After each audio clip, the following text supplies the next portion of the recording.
Pokoknya mah kudu subscribe, nggak mau tahu timbang subscribe pencet tombol merah dia ribet banget lo.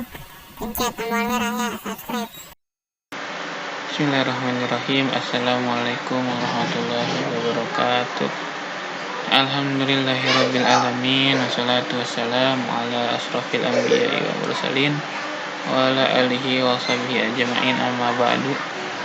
Kepada yang saya hormati dosen pengampu mata kuliah Hadis Tarbawi, Ibu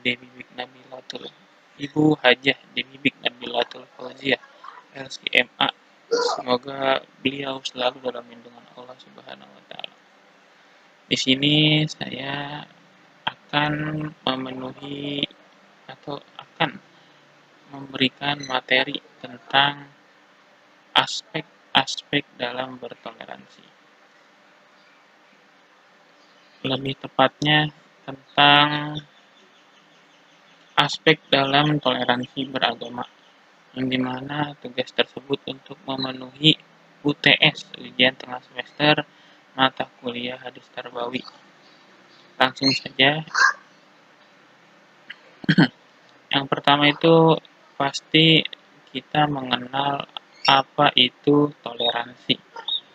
Toleransi itu sebenarnya itu bukan bahasa asli Indonesia, tapi serapan dari bahasa Inggris, tolerance, yang artinya itu dan definisinya itu juga tidak jauh berbeda dengan kata toleransi, yang artinya itu menghargai, membiarkan, dan juga membolehkan pendirian baik dari pendapat, pandangan, kepercayaan, kebiasaan, kelakuan, dan sebagainya. Dalam sejarah Islam, Nabi Muhammad SAW ini merupakan teladan yang baik dalam implementasi toleransi. Baik dari beliau itu, Nabi Muhammad itu merangkul semua etnis dan apapun warna kulit dan juga kebangsaannya. Kebersamaan itu merupakan salah satu prinsip yang diutamakan yang terkait dengan karakter moderasi dalam Islam, di mana Allah Subhanahu wa taala berkeinginan mewujudkan masyarakat Islam yang moderat. Islam itu adalah agama yang toleran dalam berbagai aspeknya, baik dari aspek akidah maupun syariah. Tetapi toleransi dalam Islam lebih dititik beratkan pada wilayah muamalah atau jual beli, atau lebih tepatnya itu interaksi sosial. Rasulullah SAW bersabda, ada sana Aliyu nu'ayya syahadasana Abu Ghosya Muhammadu Bu Mutarrif faqala hadatsani Muhammadunul Munkadiri an Jabir bin Abdillah radhiyallahu anhu anna Rasulullah sallallahu alaihi wasallam qala himalahu jula samhan idza ba'a wa idza stara wa idza qtada.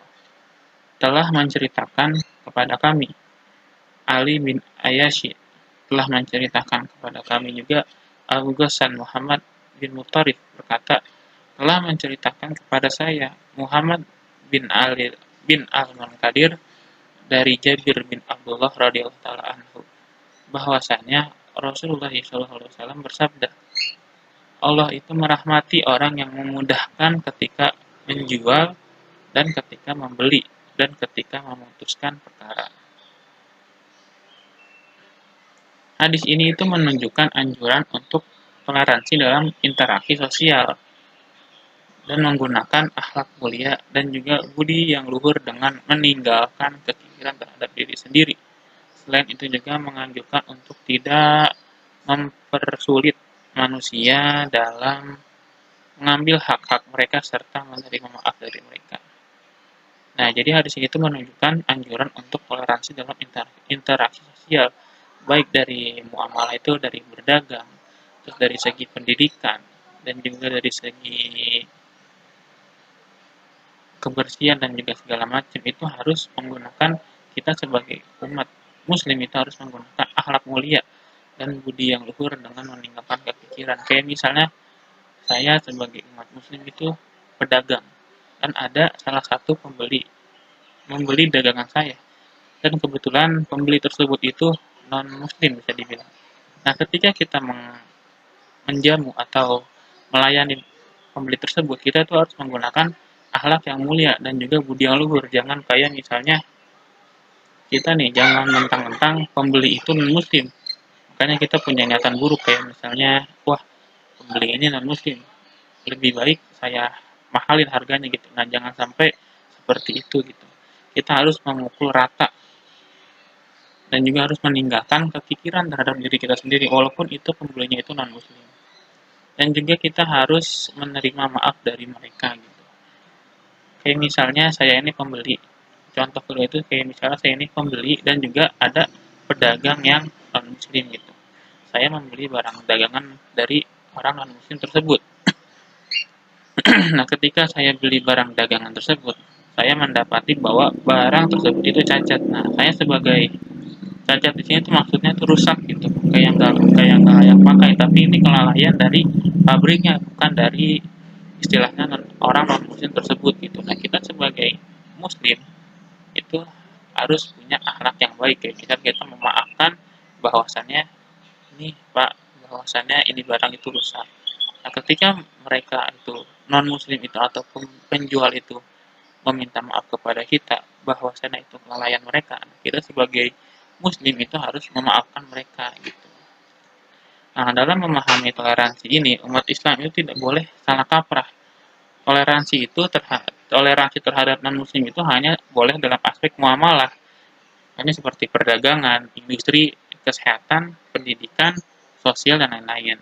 Tetapi tidak dalam hal akidah dan ibadah. Kayak misalnya kita, oke lah, toleransi dalam jual beli oke. Tapi jangan sampai kita toleransi kayak misalnya dari segi ibadah gitu. Kan di surat Al-Kafirun juga udah ada, bagimu agamamu dan bagiku juga agamaku.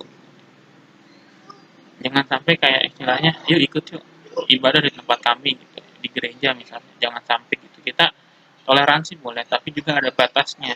Nah, di sini tuh hanya menjelaskan tentang dari segi aspek muamalah gitu, dari segi aspek interaksi sosial. Dan juga Islam mengakui adanya perbedaan, tetapi tidak boleh dipaksakan agar sesuatu yang jelas-jelas itu berbeda. Nah, dari hadis tersebut kita itu dapat mengambil nilai-nilai pendidikan toleran yang perlu dikembangkan. Nah, adanya toleransi itu kita belajar tuh adanya perbedaan, baik itu perbedaan dari agama, dari ras, dari suku dan bangsa. Dan yang kedua juga kita membangun saling percaya. Nah, rasa saling percaya inilah adalah salah satu modal sosial terpenting dalam penguatan masyarakat. Yang ketiga itu ada memelihara atau saling pengertian. Memahami itu bukan serta menyetujui, namun saling memahami adalah kesadaran bahwa nilai-nilai mereka itu dan kita itu berbeda gitu. Itu yang terakhir adalah menjunjung tinggi sikap saling menghargai. Jadi mungkin itu saja ya yang bisa saya sampaikan. Kurang lebihnya mohon maaf apabila ada kata-kata saya yang salah atau dari segi penyampaian hadisnya itu salah, mohon dimaafkan karena manusia itu tidak luput dari salah dan lupa. Sekian, kurang lebihnya mohon maaf. Wabillahi taufiq wal hidayah. Wassalamualaikum warahmatullahi wabarakatuh.